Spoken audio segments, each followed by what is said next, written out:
పత్తి రైతుల సమస్యలపై బీఆర్ఎస్ పోరుబాటు పట్టింది. రైతులను కలిసి వారి సమస్యలు తెలుసుకొనున్నారు బీఆర్ఎస్ నేతలు. పత్తి కొనుగోళ్లలో సీసీఐ, కేంద్ర, రాష్ట్ర ప్రభుత్వాల వైఖరిపై బీఆర్ఎస్ ఆగ్రహం వ్యక్తం చేసింది.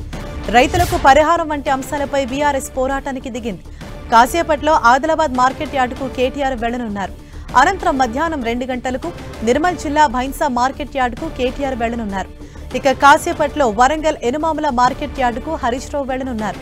అనంతరం మధ్యాహ్నం 12 గంటలకు మహబూబాబాద్ జిల్లా కేసముద్రం వెళ్లనున్నారు హరీష్ రావు.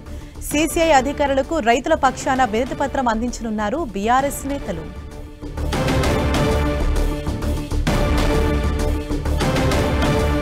కాసేపట్లో ఆదిలాబాద్ మార్కెట్ యార్డుకు మాజీ మంత్రి కేటీఆర్ వెళ్లనున్నారు.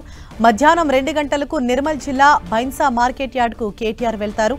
దానికి సంబంధించిన బ్రేకింగ్ న్యూస్ మనం చూస్తున్నాము. కాసేపట్లోనే వరంగల్ ఎనుమాముల మార్కెట్ యార్డుకు హరీష్ రావు సైతం చేరుకోబోతున్నారు. రైతులను కలిసి వారి సమస్యలపై బీఆర్ఎస్ నేతలు గళం విప్పనున్నారు. మధ్యాహ్నం 12 గంటలకు మహబూబాబాద్ జిల్లా కేసముద్రానికి హరీష్ రావు వెళ్లనున్నారు.